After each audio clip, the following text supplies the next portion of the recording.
Cześć! W tym filmie pokonam jedne z najwspanialszych tras widokowych w Europie. Mój fantastyczny przejazd będzie podziwiał niedźwiedź. Kupię browara z jego wizerunkiem, a zazdrosne owce przebiegną mi drogę. Wszystko to zobaczycie w tym filmie i niekoniecznie w takiej kolejności. Zapraszam.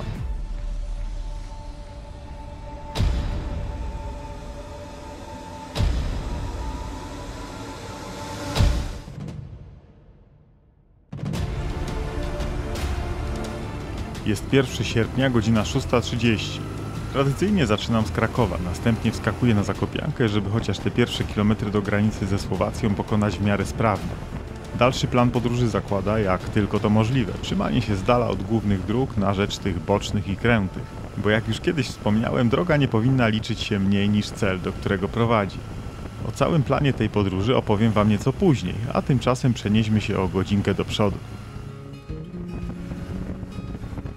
Tuż przed wyjazdem z Polski zahaczam o stację w Niedzicy. Uzupełniam zapas paliwa pod korek, co przy pojemnym zbiorniku RTK pozwoli przejechać Słowację i Węgry bez postoju na tankowanie. Dzięki temu jedyna waluta obca, jaka będzie mnie interesowała na tym wyjeździe, to rumuńskie leje. Wprawdzie mając rewoluta to nie byłby żaden większy kłopot, ale po co, skoro da się to uprościć do minimum. Zabieram też trochę euro w gotówce, ale to już jako zabezpieczenie, tak na wszelki.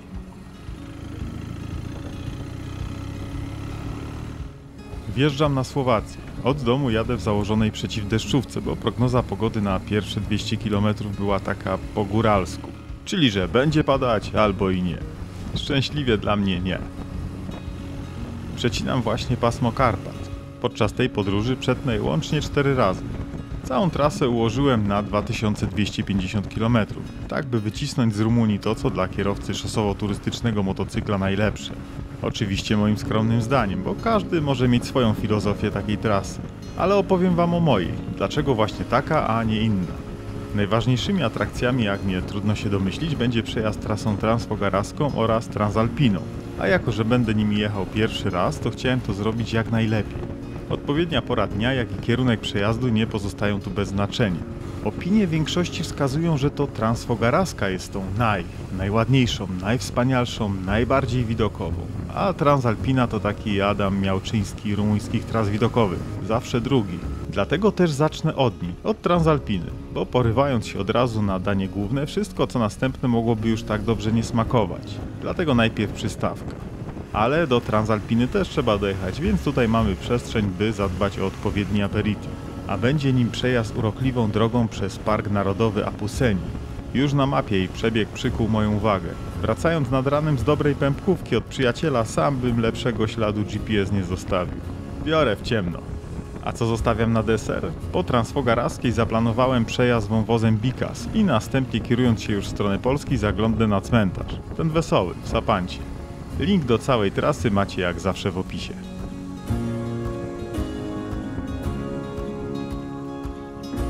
Tymczasem zjeżdżam na bok, żeby uwolnić się z przeciwdeszczówki, bo zaczyna robić się już ciepło. I dalej w drogę.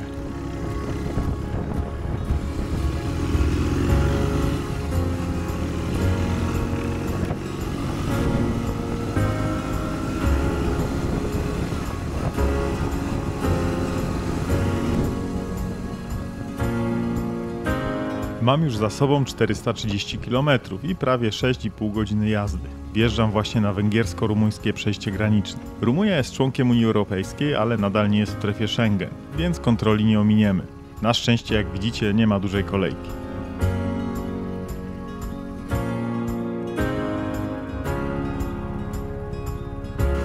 To była czysta formalność. Celnika interesował jedynie mój dowód osobisty wraz z rejestracyjnym i chwilę później wjeżdżam do miasta Urziceni. Automatycznie dzień skraca mi się o godzinę, bo w Rumunii obowiązuje czas wschodnioeuropejski. Kilkadziesiąt kilometrów dalej robię postój na tankowanie i ruszam dalej. Nie chcę niepotrzebnie tracić czasu, bo pierwszego dnia zaplanowałem pokonać jak najdłuższy dystans. Nie mam ustalonego punktu, do którego chcę dotrzeć, ani zarezerwowanego noclegu. Wiem jedynie, że będzie to gdzieś w Transylwanii. Ważne dla mnie, żeby dojechać możliwie jak najbliżej Transalpiny, żeby dnia następnego skupić się już głównie na niej.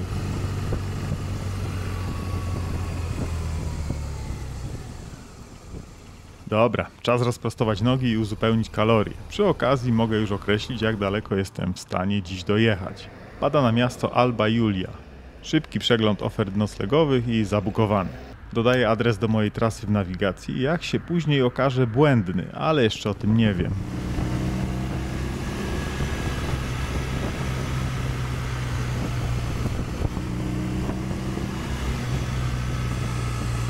Ruszam przed siebie i odbijam z drogi międzynarodowej na krajówkę. Zaczyna robić się górzyście, a to oznacza coraz mniej odcinków prostych i coraz ładniejsze obrazy malujące się przed oczami.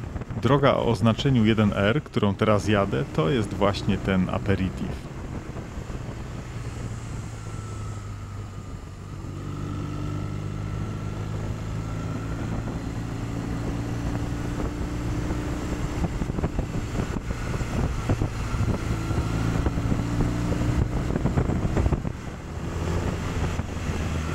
Od teraz taki znak oraz jego inne wariacje będą podczas mojej podróży po Rumunii przewijać się do znudzenia.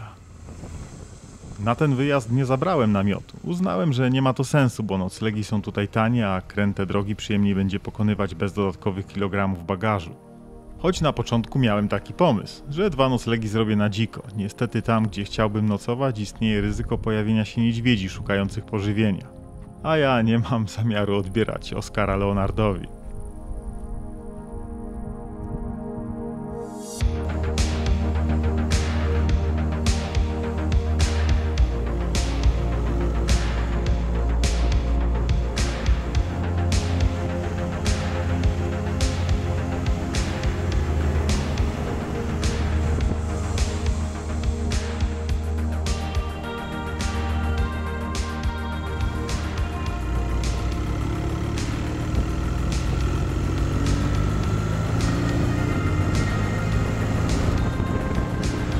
Jadąc tą drogą, jak i innymi tego typu w Rumunii, trzeba uważać na zwierzęta wchodzące na jezdnię. Krowy mijałem kilkukrotnie, również owce, także konie, a zdarzają się i niedźwiedzie. Od razu myślę sobie, jak tu musi być bosko na jesień, przyjechać tu w słoneczny dzień października. Ach, no nic, sierpień za to uraczy mnie dłuższym dniem i ciepłem na szczytach.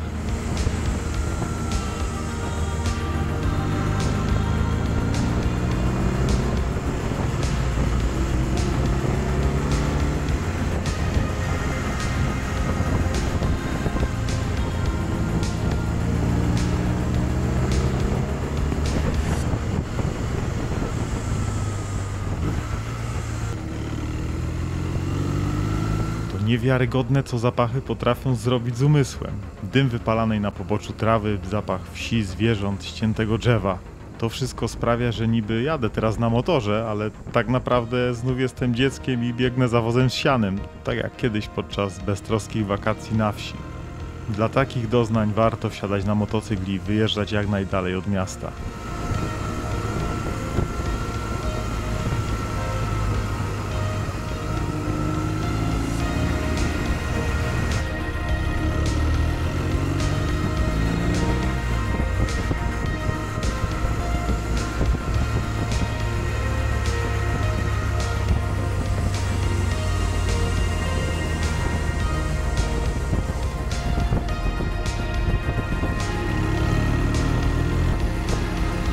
Mam już za sobą około 730 km. Do noclegu zostało mi zaledwie 50 i wtedy zmęczenie dopada mnie znienacka niczym ciąża patonastolatki. Zbliżając się do celu uzupełniam paliwo, żeby jutro przez cały dzień nie zawracać sobie tym głowy. Jeszcze na koniec okazuje się, że skopiowałem do nawigacji nie ten adres i zajechałem niepotrzebnie do sąsiedniego miasta, po czym musiałem się wracać. Kosztowało mnie to w sumie dodatkowe 50 minut i kilkadziesiąt kilometrów. Zmęczony docieram w końcu we właściwe miejsce. Łącznie pykło dziś ponad 800 kilometrów i to nie autostradami, ani nawet nie ekspresówkami.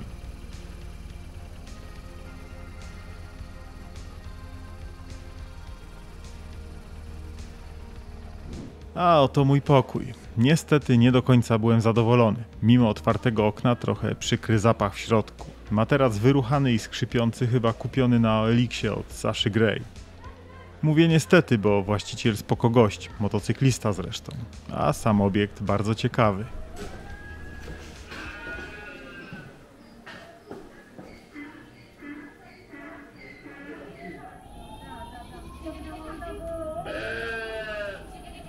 Słyszycie te odgłosy?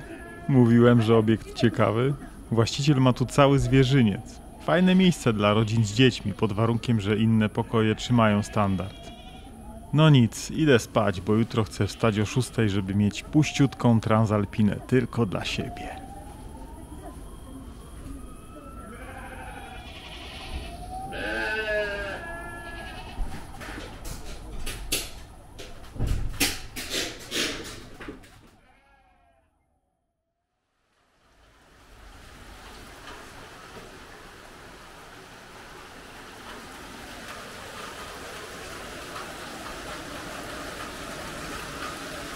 Teraz to na pewno Transalpina będzie pusta. Zajebiście. Kurde, nie tak miało być. Serwisy z pogodą pokazywały 0 opadów, co najwyżej lekkie zachmurzenie. Ale na coś takiego to się nie umawialiśmy. Robię kawę, a deszcz raz pada, raz nie i tak mija kilka godzin. Ale gdy świnie podchodzą pod moje okno, biorę to za dobry omen i ruszam. Jest 9:30, gdy wyjeżdżam za bramę.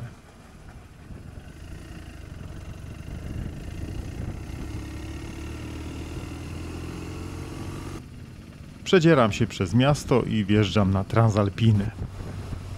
Miła pani z Audi ostrzega mnie światłami, że stoją. I za chwilę faktycznie stoją.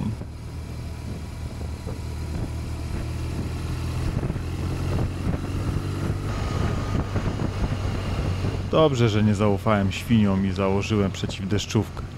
No ale w takich warunkach nie będę sobie psuł przejazdu. Nie po to jechałem z Polski tyle kilometrów. Znajduję zadaszenie i postanawiam to przeczekać.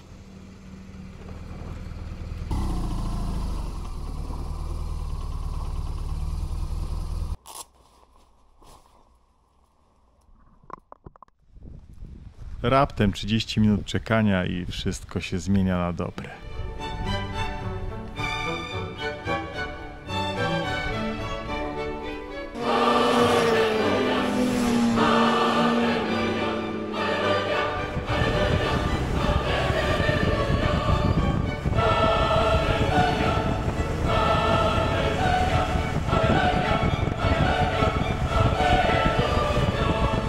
To może kilka słów o Transalpinie, czyli drodze krajowej o oznaczeniu 67C, którą właśnie jadę i która wynosi mnie powoli coraz wyżej. Mierzy ona w całości około 148 km i jest najwyżej położoną publiczną drogą asfaltową w Rumunii. W szczytowym punkcie osiąga 2145 metrów nad poziomem morza. Dziś przejadę ją niemalże w całości, a plan trasy całego mojego wyjazdu podyktowany został kierunkiem, w którym zamierzam ją pokonać. Po wielu analizach zdecydowałem się na kierunek z północy na południe. Jadąc w ten sposób, droga powoli będzie nabierać wysokości i atrakcyjności. Dopiero po przejechaniu ponad 100 km osiągnie swoją szczytową wartość. Robiąc to odwrotnie, szybko wjedziemy na szczyt, a później już czeka nas długi zjazd ze świadomością, że najlepsze mamy za sobą. Ja tam wolę powolne budowanie napięcia. Alfred Hitchcock na pewno kliknąłby "lubię to".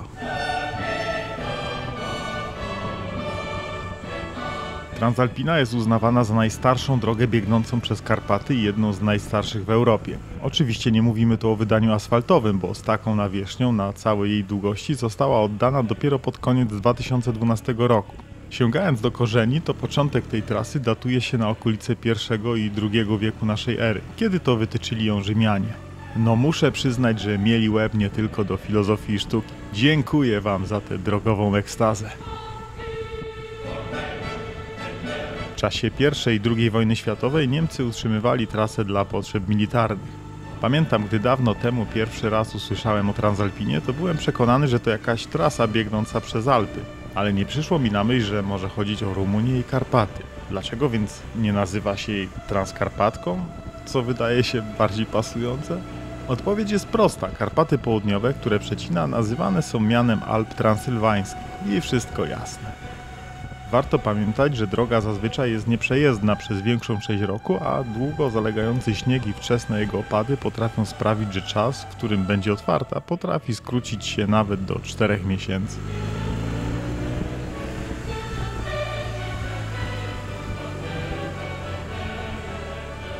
Transalpina jest jak kobieta. Im dłużej z nią obcujesz, tym więcej odkrywasz. Z każdym kilometrem coraz chętniej eksponuje swe wzniesienia i obłości, które powoli uwalniają się z leśnych szat. To przepiękna trasa z gładką nawierzchnią, cudownymi zakrętami, zapachem lasu oraz górskiego potoku. To trasa stworzona dla prawdziwych petrolheadów, ale nieobojętnych na piękno.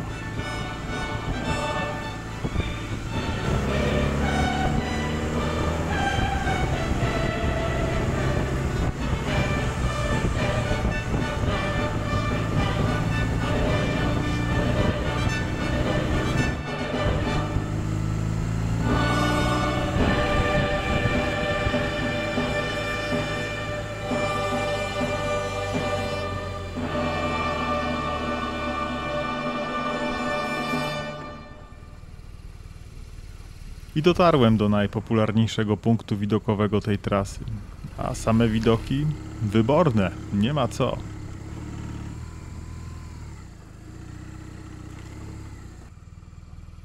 Po raz kolejny to powiem. Kurde, no nie tak miało być.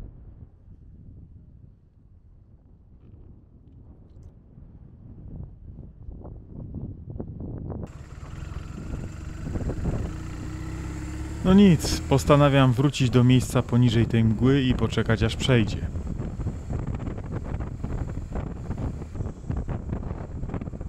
Widzę w oddali fajną polanę, a że Ertek to bliski kuzyn GS-a, to taki drobny offroad mu nie straszny.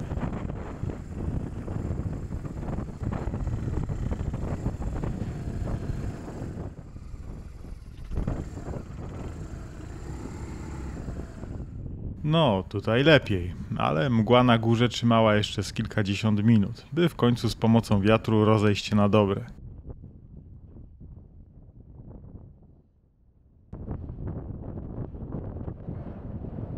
Wracam i mogę w końcu zobaczyć to, co wcześniej nie było mi dane.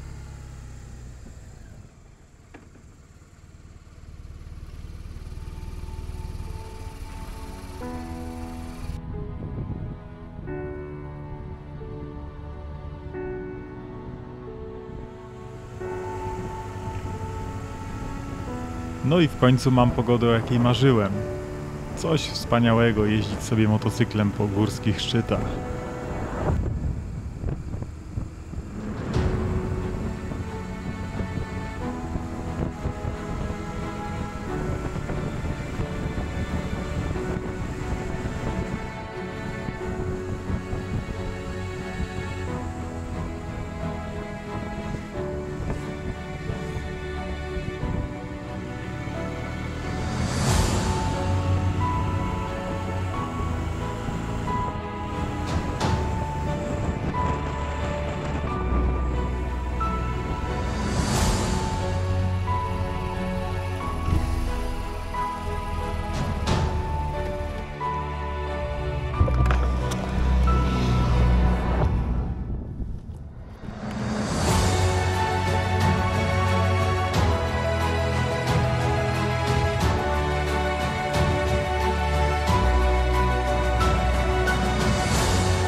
Na drugim planie widzicie najwyższy punkt trasy, gdzie droga osiąga swą maksymalną wysokość 2145 metrów nad poziomem morza.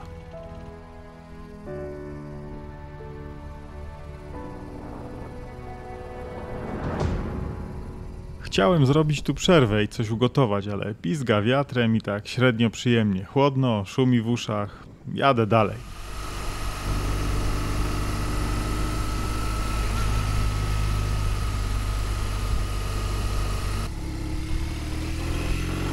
Teraz czeka mnie zjazd i tym samym kończę drugie cięcie Karpat. Na koniec podziwiam panoramę gór przed sobą i zaskakują mnie owce, które wbiegają przed motocykl.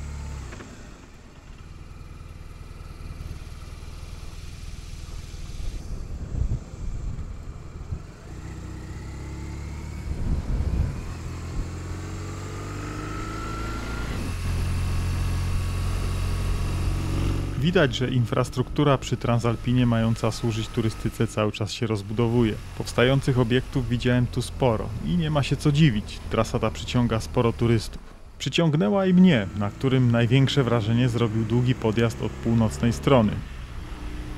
Ten kierunek to był świetny wybór. Na wielu odcinkach pozwoliłem sobie pojechać dość dynamicznie, a najpewniej przy takiej jeździe czuję się, gdy droga prowadzi właśnie pod górę. Podczas zjazdów wolę nie przesadzać.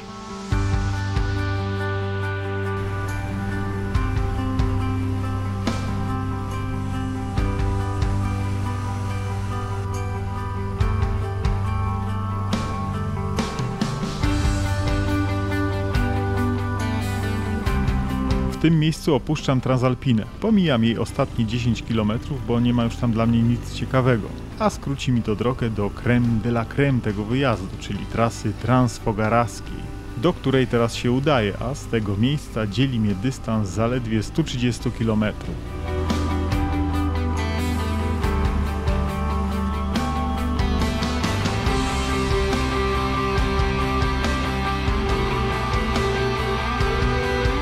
Po drodze zatrzymuję się zrobić szybkie zakupy. Market nieduży, ale bardzo dobrze zaopatrzony.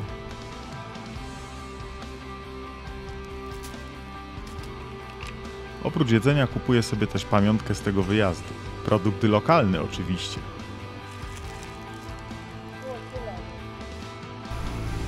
Ten fragment drogi jakiś porywający nie jest. Prowadzi przez liczne tereny zabudowane.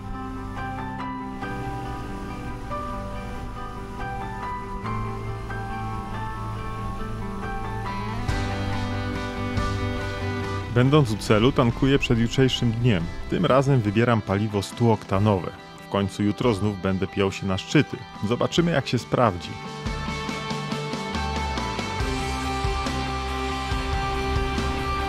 Tak w ogóle to już jadę transfogaraską, która podobnie jak Transalpina na swych krańcach nie przypomina tej ze zdjęć w internetach. Ale cytując klasyka, spokojnie, zaraz się rozkręci.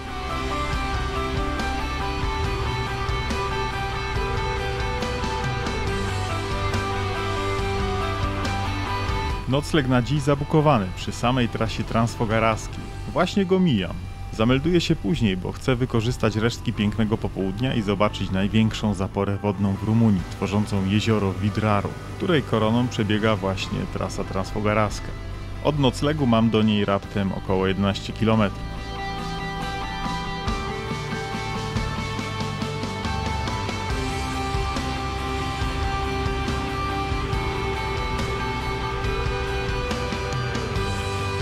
No, muszę przyznać, że zbliżając się do zapory jest klimat starej, zabytkowej drogi. Jutro rano również będę tędy jechał, ale już bez postojów.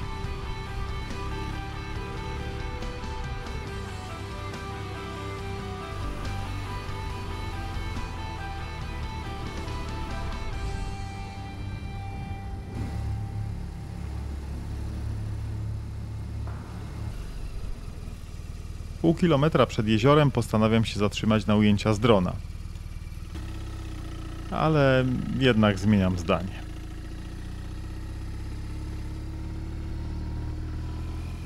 I nie, że nie lubię niedźwiedzi czy coś. Po prostu cenię sobie prywatność. O, tu chyba nikt nie będzie mi przeszkadzał.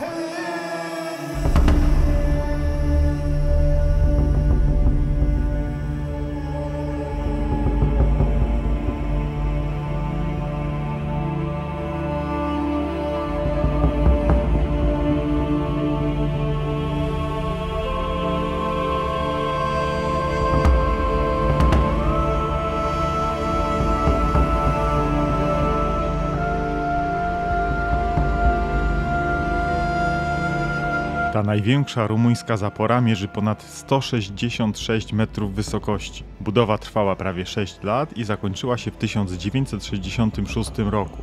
Została zbudowana głównie w celu produkcji energii elektrycznej. Turbiny, które napędza, mają łączną moc 220 MW.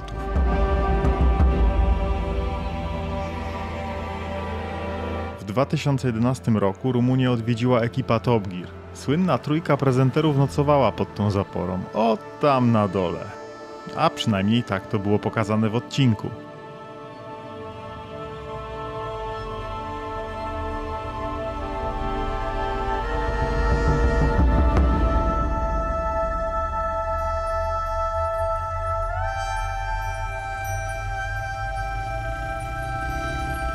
Pogadałem chwilę ze spotkanymi motocyklistami z Polski i jadę zameldować się do spania. Jest 20:30, słońce zaraz zajdzie. Przejazd Transalpiną sprawił, że to był cudowny dzień, mimo tego deszczu z rana. Już nie mogę się doczekać jutrzejszego poranka. Ciekawe, czy Transfogaraska w swojej pełnej krasie udowodni, że faktycznie zasługuje na miano królowej rumuńskich dróg.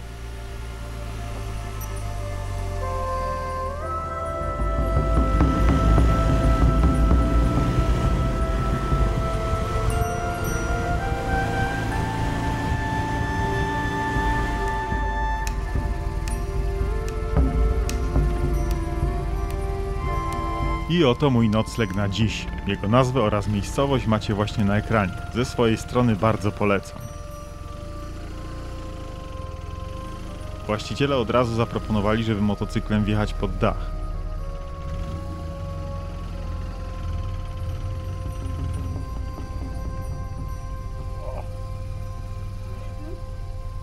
Obiekt bardzo ładnie urządzony, z przestronną altaną i to przy samej trasie transfogaraskiej.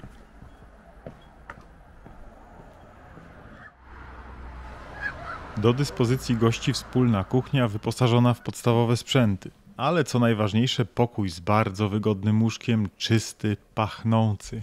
Gospodarze bardzo sympatyczni, powiedzieli, że dopiero zaczynają w tej branży, mają w tym budynku kilka pokoi, ale dziś będę tu tylko ja. Oni mieszkają gdzieś obok, zostawili klucze, powiedzieli, żeby korzystać z czego chcę i pojechali.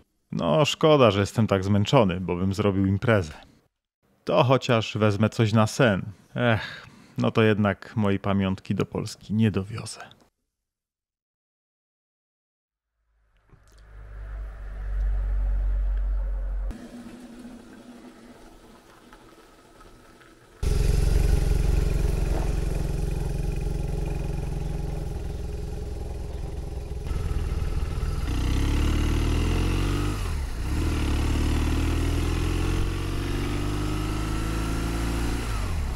O 6:00 wstałem, ale dopiero za 5:07 ruszyłem ku przygodzie. I to uchachany od ucha do ucha, jak małe dziecko.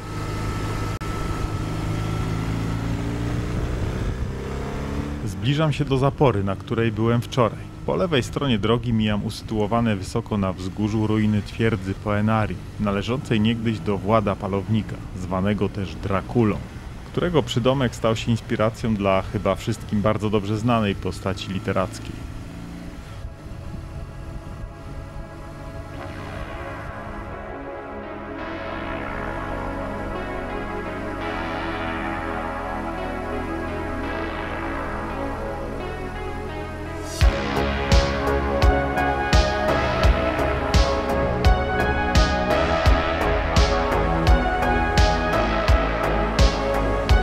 Połykając kolejne kilometry trasy transfogaraskiej, czyli drogi o oznaczeniu 7C, opowiem Wam trochę o jej historii. Etymologia jest w tym przypadku prosta. Nazwa Transfogaraska pochodzi od gór Fogaraskich, które przecina. Całkowita jej długość to około 150 km. Ja uwzględniłem w mojej podróży jej najbardziej atrakcyjną część, mieszczącą 118 km. I tak, dobrze widzicie, a ja jadąc dobrze też czuję, że nawierzchnia na wielu odcinkach taka atrakcyjna już nie jest. Została ona oficjalnie otwarta w 1974 roku jako droga o znaczeniu militarnym, a powstała na polecenie dyktatora Nicolau Ceausescu, który obawiając się sowieckiej inwazji chciał w ten sposób umożliwić sobie szybką ewakuację przez góry. Prace budowlane rozpoczęto 4 lata wcześniej, były one bardzo kosztowne, ciężkie i niebezpieczne. Zużyto 6 milionów kilogramów dynamitu, którym wysadzano zbocza gór. Według oficjalnych danych straciło tu życie 40 żołnierzy, ale każdy chyba zdaje sobie sprawę, ile słowo oficjalny znaczyło w reżimowym systemie. Nieoficjalnie liczba ta sięga kilkuset. Transfogaraska nie ma długiej historii. Oficjalna data otwarcia nie jest datą całkowitego ukończenia prac, które trwały ostatecznie do 1980 roku. Mimo to zdążyła zyskać status kultowy i stanowi obecnie jedną z najważniejszych atrakcji Rumunii. Podobnie jak w przypadku Transalpiny, zdarzyło się, że z powodu opadów śniegu w najwyższych partiach zamykano ją już w październiku, a otwierano dopiero w drugiej połowie czerwca, tak jak to miało miejsce w tym roku.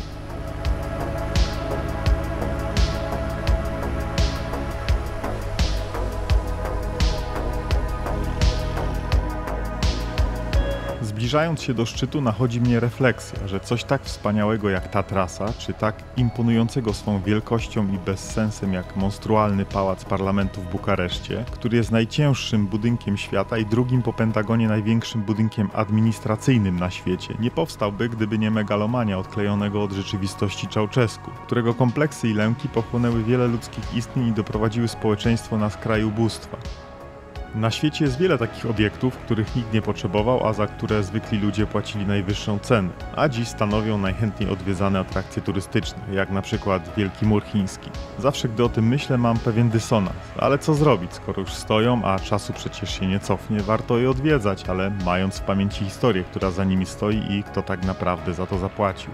Najwyższą cenę zapłacił ostatecznie i sam Nicolae Ceausescu tuż po obaleniu jego władzy, który wraz z żoną, tak na marginesie niewiele lepszą od niego, na podstawie oskarżenia o m.in. ludobójstwo i rujnowanie gospodarki narodowej zostali decyzją sądu rozstrzelani jeszcze tego samego dnia, dokładnie w Boże Narodzenie 25 grudnia 1989 roku i był to też ostatni wyrok śmierci, jaki wykonano w Rumunii. Ta niezwykle symboliczna data to dla tego kraju koniec komunizmu, zmiana ustroju i początek reform, które raz lepsze, raz gorsze pozwoliły Rumunii stać się częścią Unii Europejskiej. Obecnie kraj ten nie różni się tak bardzo od naszego. Oczywiście niższy poziom życia jest tu zauważalny, ale nie mamy wrażenia, że jest to jakiś dziki kraj, w którym panuje bezprawie i korupcja na każdym kroku. Ogólnie drogi nie są gorsze niż u nas, prawie wszędzie zapłacimy kartą, a gdy spytamy o hasło do Wi-Fi, nikt nie zrobi wielkich oczu.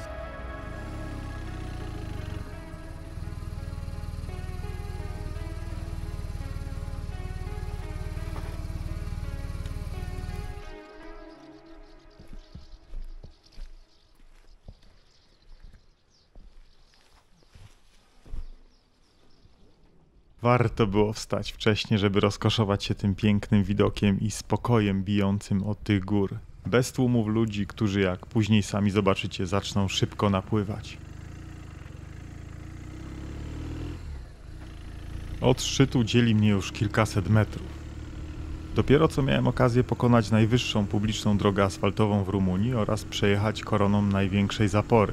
A teraz wjeżdżam do najdłuższego 884-metrowego tunelu w Rumunii, który jest zarazem najwyżej położonym tunelem, bowiem to w nim trasa Transfogaraska osiąga swą maksymalną wysokość 2042 metry nad poziomem morza.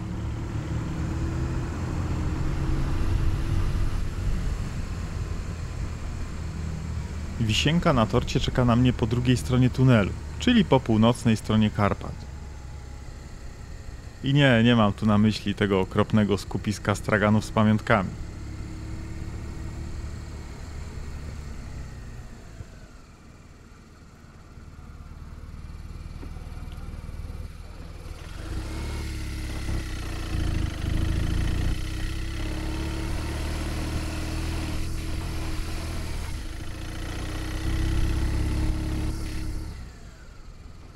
Postanawiam zaparkować przy jeziorze Balea.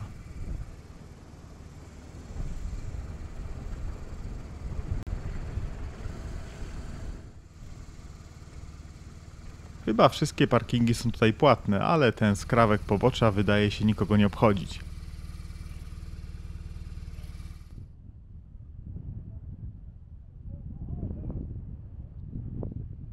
Okej, czas wypuścić małego zwiadowcę.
Ponad godzinę spędziłem tam na górze, gapiąc się i podziwiając ten zapierający dech w piersiach widok, który na żywo robi niesamowite wrażenie, zwłaszcza w porannym słońcu. Kask z głowy dla tych wszystkich, co budowali tę drogę. Wygląda, jakby od początku była projektowana jako atrakcja turystyczna, a nie wyjście ewakuacyjne dla dyktatora.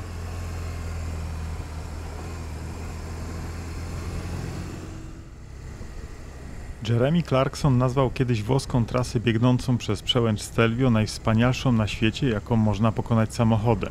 Ale później, kiedy to w 2011 roku gościł właśnie tu, na Transfogaraskiej, zmienił zdanie i ogłosił, że oddaje ten tytuł właśnie tej rumuńskiej trasie.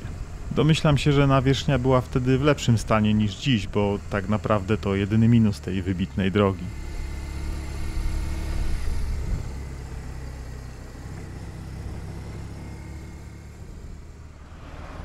Robię jeszcze krótką przerwę poniżej. Ludzie cały czas napływają, ale moim zdaniem to już za późno. Pomijając, że na drodze zaczyna robić się tłoczno, to słońce jest już prawie w zenicie i po pięknych światłocieniach, które widzieliście na ujęciach z drona, nie ma śladu. Wszystko jest równomiernie oświetlone i klimat już nie ten. To znaczy dalej jest nieziemsko, ale wcześniej było jeszcze lepiej.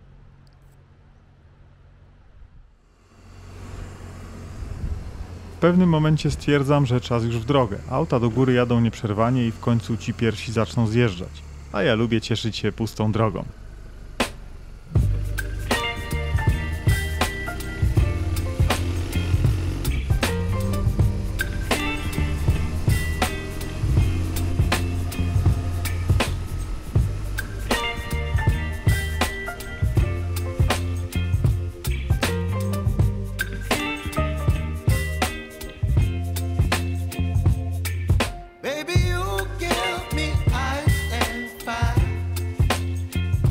Jeśli miałbym podsumować Transalpinę i Transfogaraską jednym zdaniem, to ta pierwsza jest do jazdy, a ta druga do podziwiania. Transalpina to niesamowita trasa, która non-stop kusi do odkręcania świetnymi sekwencjami zakrętów, gładką nawierzchnią i mniejszą ilością turystów, a i urody też jej nie można odmówić. Ale w tej ostatniej kwestii to Transfogaraska wygrywa. Widoki są tu bajeczne. Niestety asfalt, jak widzieliście, słaby. No i turystów dużo, ale to da się obejść wyruszając wcześniej. Jeśli miałbym wytypować swojego faworyta, to jednak mnie, faceta, typowego wzrokowca, kupiła Transfogaraska. Te widoki warte są, by pojechać wolniej i niekiedy nakląć się na dziury i kamienie na drodze.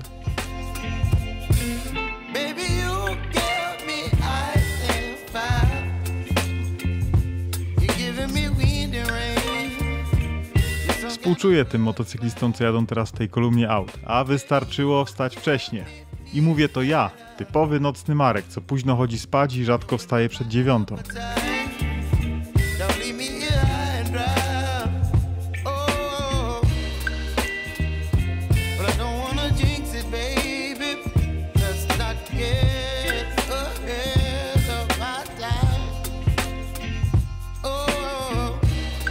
I za tą wioską, przez którą właśnie przejeżdżam, kończy się trasa Transfogaraska, a ja kieruję się w stronę wąwozu Bikas, do którego mam z tego miejsca jakieś 250 km.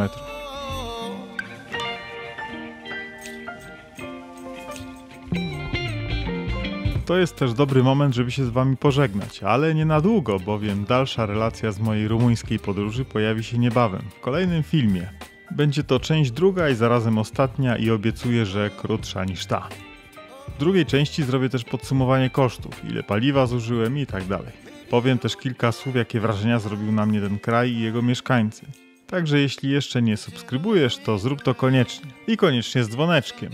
Z przyjemnością poczytam też wasze komentarze. Mam nadzieję, że film się podobał i zachęcił do podróży tych, którzy w Rumunii jeszcze nie byli. A dla tych, którzy byli, okazał się czymś w rodzaju klawisza F5. Pomógł odświeżyć te piękne miejsca.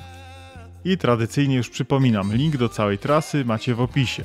Jest to link do mapy CZ, której używam, ale jeśli chcecie wykorzystać trasę w innej aplikacji, to jest opcja wygenerowania pliku GPX. A tymczasem wypatrujcie części drugiej. Na razie!